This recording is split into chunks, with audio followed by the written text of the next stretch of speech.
Chapter 4. Charlotte washed and dressed with renewed confidence. As unexpectedly wistful as she'd felt upon realizing she'd never see Mr. Fairfax again, her life balanced on the precipice of a huge, positive change. With luck, today was the day she'd meet Laird John Adair, her father, or at least find out where he lived.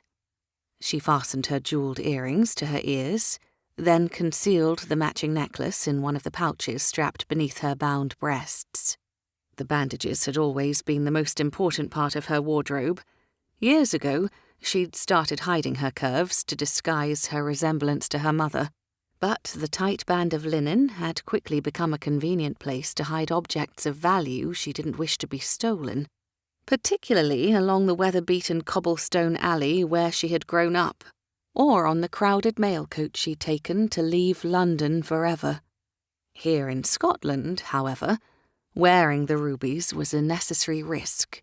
It was the only way to gain the laird's attention.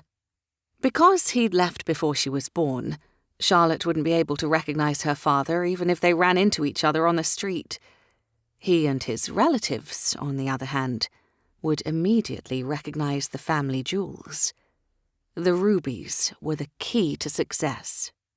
Her father would recognise them as the jewels he'd gifted to Charlotte's mother, by which he would recognise Charlotte herself and immediately invite her to be part of his family. She hoped. All she wanted was to be someone who mattered. She didn't need the laird's money, not if she could have his love, or at least his acceptance. Her father was not just a laird. Everything her mother had ever told her indicated he was a kind and honourable man who always did the right thing. It wasn't his fault he was never told of Charlotte's birth. Once they met, he would embrace her and exclaim over her and proclaim himself proud to have a daughter. He was that kind of man. She sucked in a shaky, hopeful breath. She was mere days or even hours away from meeting her respectable father, from being welcomed somewhere, from being launched as a valued member of real society. Gone were the years of being shunned and looked down upon. She would be someone else at last, someone accepted without question, perhaps even loved. The thought of becoming part of his family made her dizzy with joy. Her childhood dreams were finally close enough to touch. Thanks to Mr. Fairfax, Charlotte's gowns were perfectly ironed and already tucked neatly away in her trunk. She placed a few final toiletries on top and closed the lid with determination. The day was beautiful, perhaps even perfect. She would find a maid, find a coach, and then find her father. A sudden knock rattled the chamber door. She frowned. The innkeeper's knock hadn't sounded so frantic last night, when the older man hadn't known if his debts would be paid. What on earth could he want now? She opened the door. To her surprise, the wild-eyed man in the corridor was not the innkeeper at all, but Mr. Fairfax. "Apologies," he said as he swung his valise into the chamber and secured the lock. "You must let me in." She blinked in confusion. "I was just leaving, I'm afraid. If you'll be so kind as to help me with my trunk, you may stay in the room until noon. The account is paid." She smiled up at him. "How was breakfast?" "Miss Devon." He scrubbed his face with his hands, then grabbed her shoulders. "No, not Miss Devon. Mrs. Fairfax. May God forgive me." She laughed. "I think we can dispense with that fiction now. Once we both go our separate ways, there's no reason for—" "We're married." His fingers were tight, his eyes glassy with panic. "Look at me. We're married." Her smile faded. "What in heaven's name are you nattering on about?" He released her and fell back against the wainscoting, his face full of misery. "Scots law. I'm talking about Scots law. If two people affirm aloud that they are married to the other, That act legally has the same weight as marriage in a church, after banns and before God. It... what? Her stomach dropped. We can't be married. He rubbed his forehead. I didn't trust the source either, so I awakened Leviston, who confirmed my fears. He even had the stones to offer me an extra round of drinks at Boodle's to celebrate, the rotter. She staggered backwards in growing horror. No, this can't be happening, he grimaced. You have no idea. Her lungs gasped for air as if she were drowning. She clutched her chest. Impossible. How could she be married to a total stranger? All the joy seeped from her limbs. There went her dreams of marrying someone who loved her, who wanted her, who could have his pick of women but whose heart belonged solely to her, who knew her inside and out, and was not ashamed to claim her as his own. Her hands trembled. Fear clawed through her. How could this possibly be true? We need to speak with a barrister. She hugged herself. Immediately. Mr. Fairfax ran a hand through his hair. We're in Scotland. I don't know any barristers. If we were in London... If we were in London, we wouldn't even need to have this conversation. Come.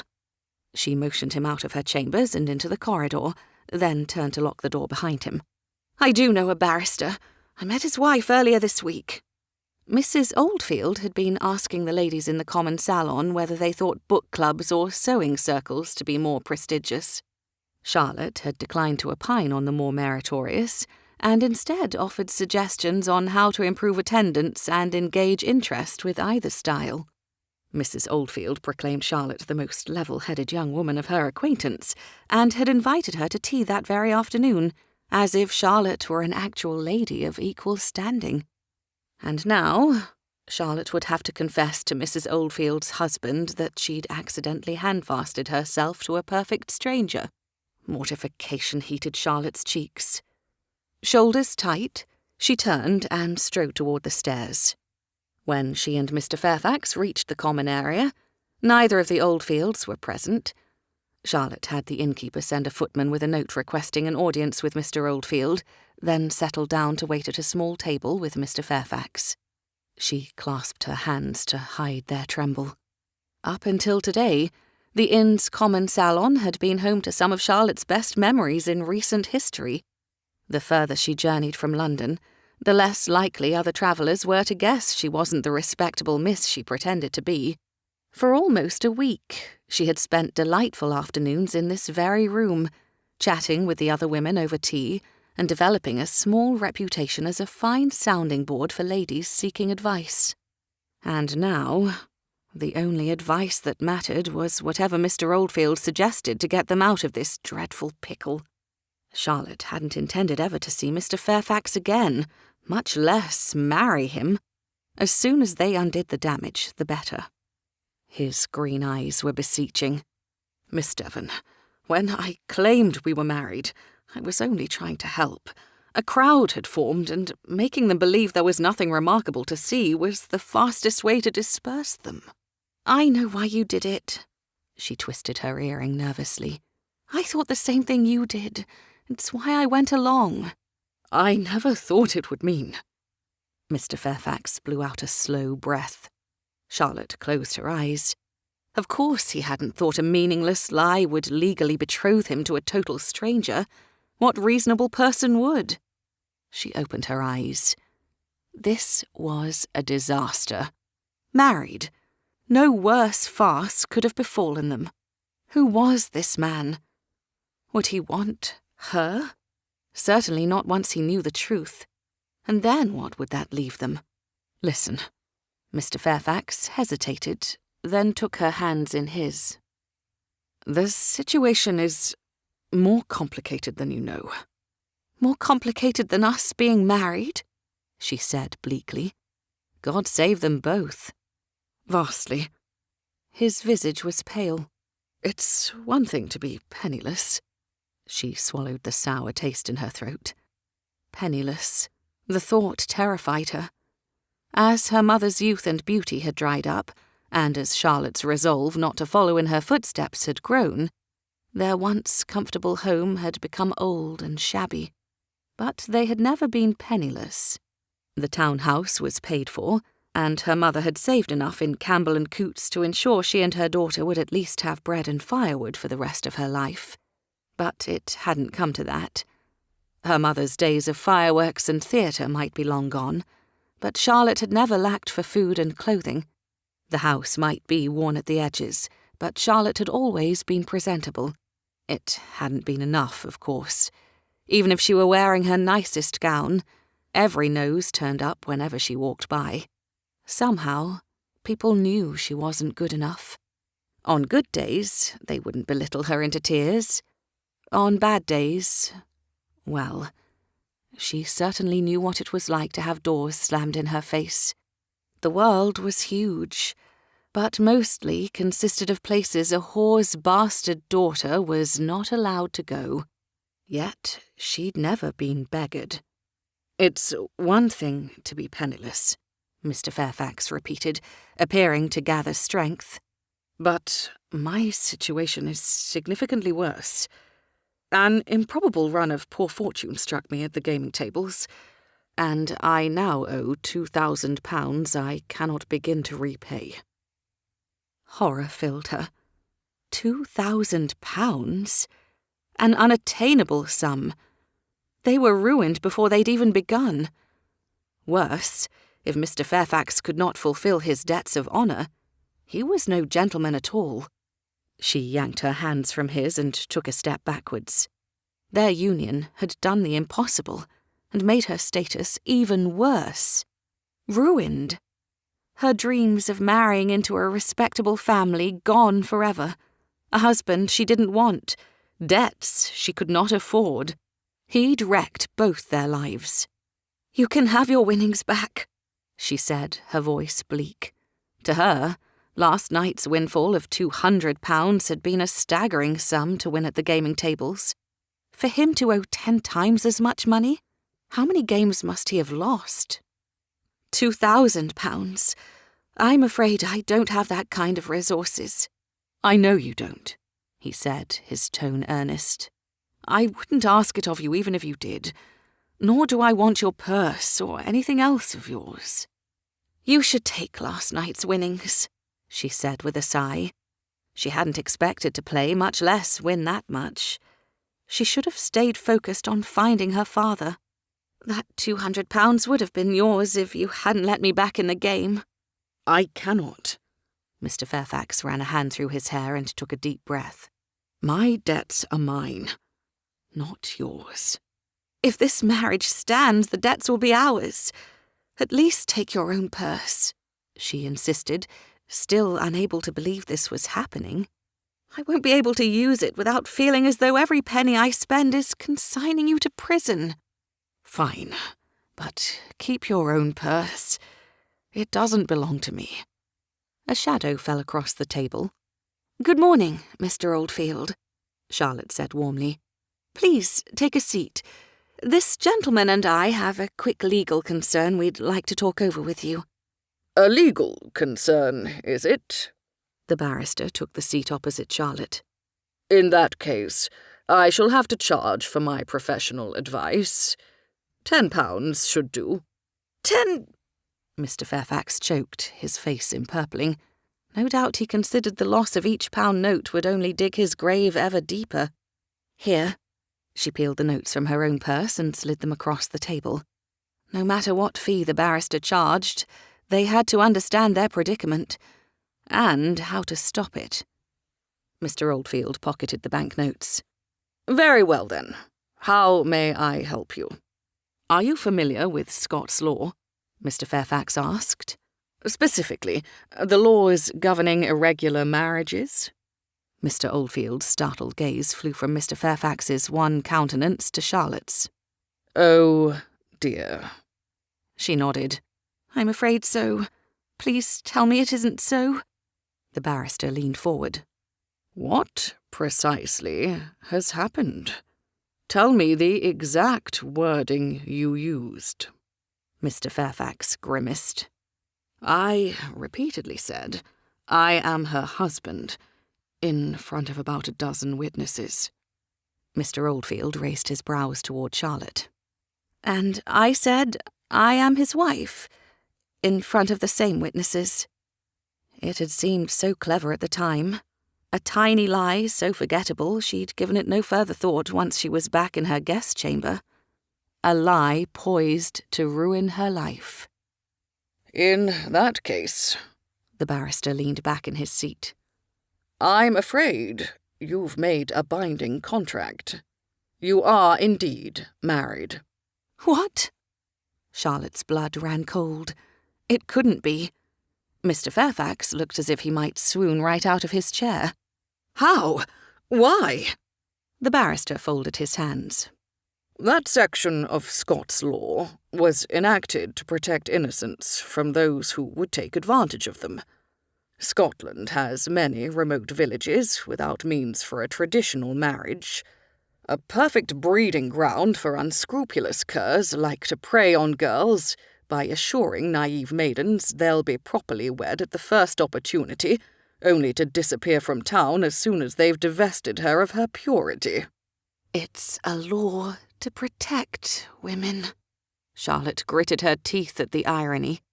And it's trapped us in an unwanted marriage. Mr. Oldfield inclined his head. The law has done wonders to save innocent virgins from ruin. If a man claims his intention is to wed her, the couple need only announce their union before witnesses for it to be legal from that moment forward. It is also known as the law of mutual agreement. Not well known, Mr. Fairfax muttered. I certainly had no idea what I was getting into.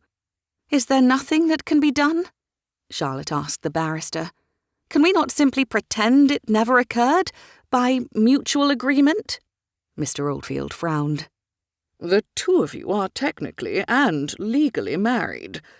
That said, if those who witnessed you publicly presenting yourselves as married are strangers whom you are unlikely to ever see again, and who have no knowledge of your names— He hesitated. I cannot advise you to lie about a legally binding marriage, because any future union would be bigamy, not to mention the property laws governing married couples. But if there is truly no chance of the incident ever being mentioned again— Thank you ever so much! Charlotte gushed as hope filled her once more. That is exactly what we are not in a position to do. Mr. Fairfax finished grimly. His countenance had drained of all colour. Why ever not? She demanded, as panic once more slid across her skin. He pushed his hair from his wan brow. You may recall that I owe quite a bit of money to a powerful man. Her stomach dropped. He's here? Not him. The ruffians he sent to fetch his blunt from me by force. They threatened you? They tried to. I managed to buy an extra fortnight before the debt comes due. He met her gaze.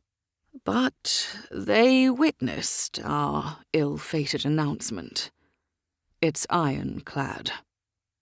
Ironclad. A cursed leg shackle binding her to a man who gambled as if he were on holiday, despite owing £2,000 to a moneylender capable of sending enforcers to collect by any means necessary. They were married. There was no way out. Charlotte's head swam. Now she would never know what a love match might be like.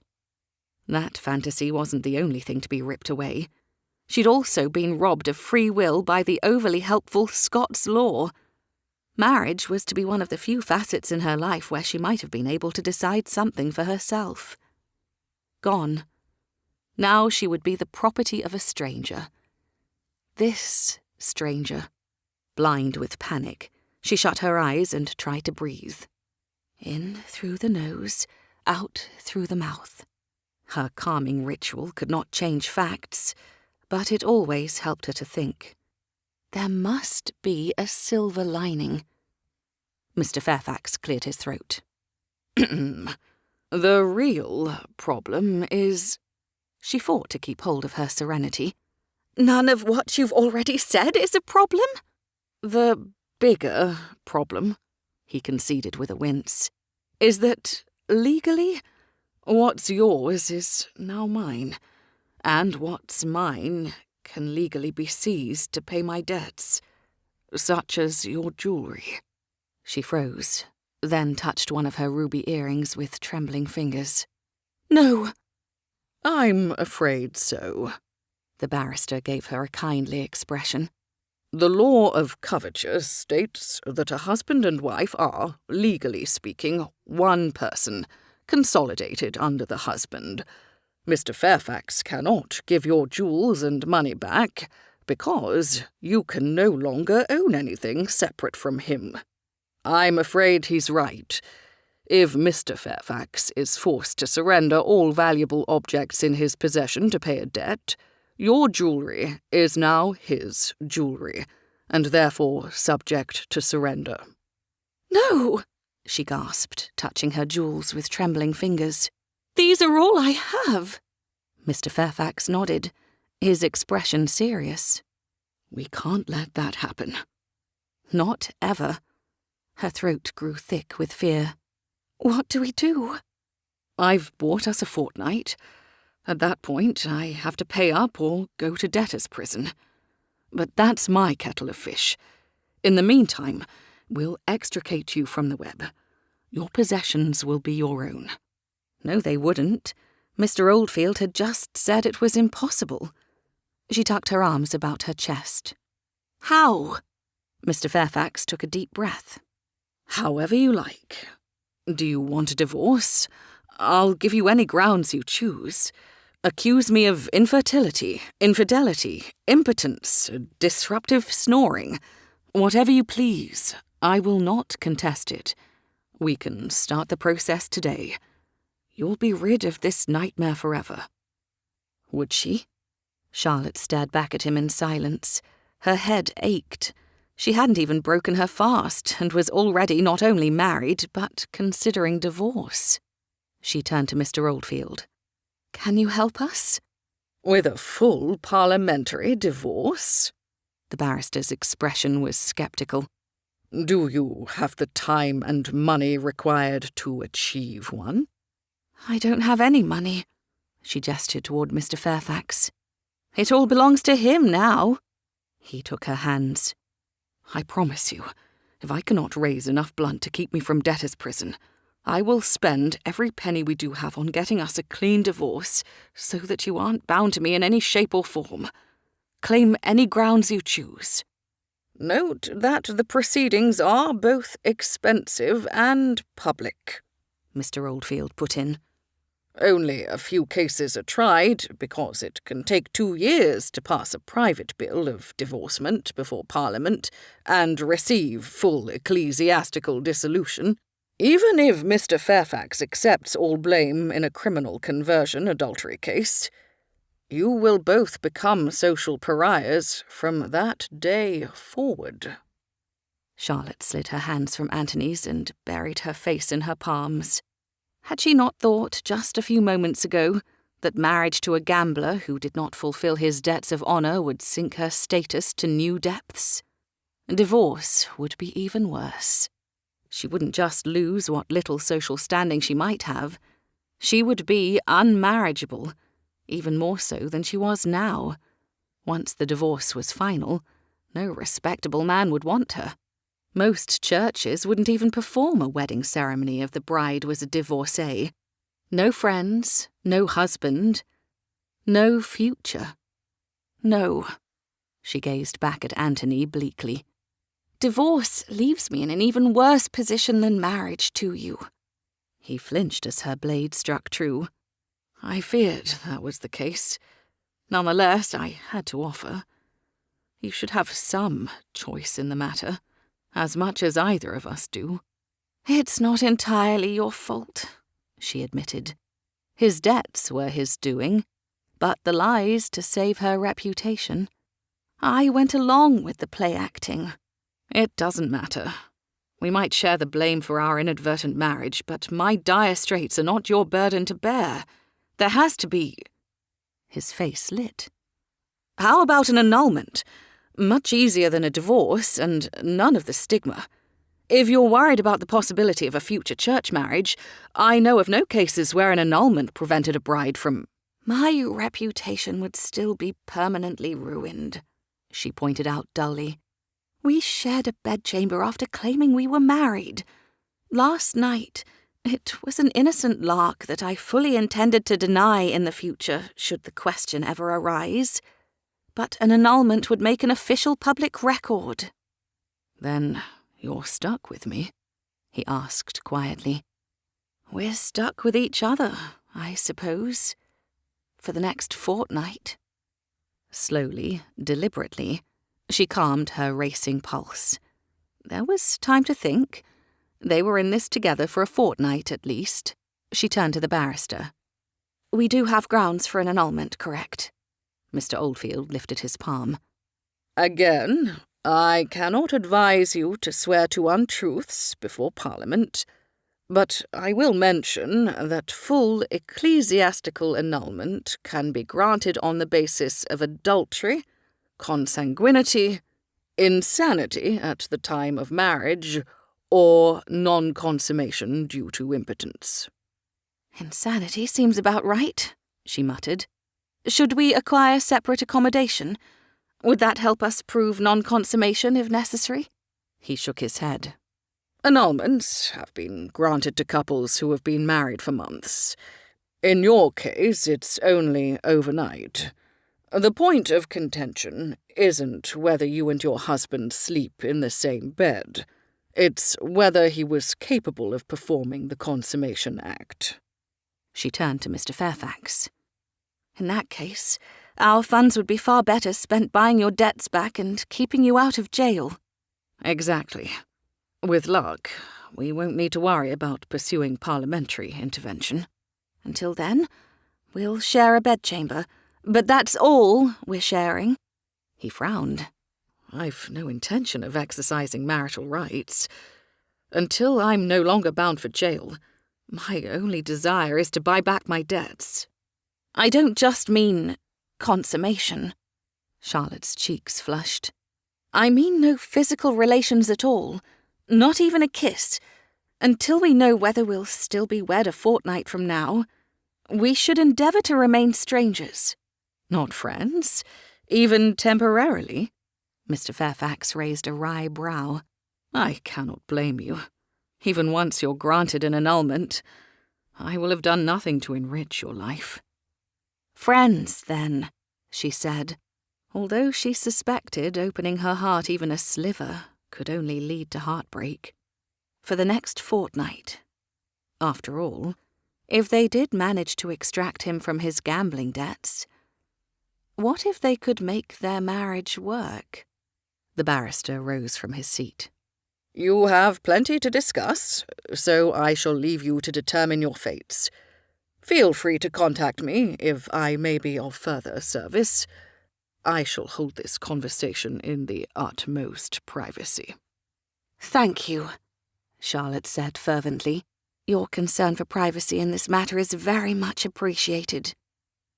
As soon as Mr. Oldfield was out of earshot, Mr. Fairfax let out his breath. Impotence. If I cannot see my way out of my debts, I will grant you an annulment based on non-consummation due to impotence. I'll claim a horse's hoof caught me in the wrong spot, and I am no longer capable of performing my husbandly duty. You'll be a laughingstock, she said, her words soft. I'll be in jail, he corrected grimly. And when you got out? She asked. He shrugged. I'll have undergone a miraculous recovery. Too late for our marriage, but not too late to resume one's rake-hell ways. Of course it'll be too late. She stared at him. Hadn't he listened to the barrister? You'd be a social pariah. Not for being an impotent rake-hell. For having spent years rotting in jail. He rubbed the back of his neck and sighed. That assumes I'm ever released from debtor's prison, of course. A highly improbable circumstance, which is why my first priority has to be staying out of jail in the first place. "And your second priority?" she asked. His eyes met hers. "Ensuring we can claim non-consummation in the event I fail to repay my debts and must grant an annulment. Or a divorce." Charlotte nodded slowly. Blasted predicament. He was right. Outside of his financial quandary, Mr. Fairfax seemed like a pleasant enough person, certainly the most considerate man of Charlotte's acquaintance. But if it came down to losing both her husband and her possessions, or allowing a divorce to shred what little was left of her reputation but getting her life back, well, she would have to be practical. If he went to jail for life, she would have to divorce him if they were denied an annulment. The wisest move would be to guard her heart and her virtue until they had reason to believe he would still be here 1 month hence. Charlotte would do her best to help him, but she could not afford to become overly attached to a man who was fated to leave her. He lowered his gaze to her ears and grimaced. "Try not to flash your jewels. Although the debt collectors promised me 2 weeks, I cannot swear they will be men of their word, but don't worry. I'll straighten things out when we get to London." Would he? Could anyone? Fear chilled her flesh. She removed her earrings and curled her trembling fist about them for safekeeping. These were her only ties to her father, to someone who might love her and never leave her. She would protect them with her life. As much as she missed her mother, Charlotte would not be returning to London until she found her father, no matter what it took.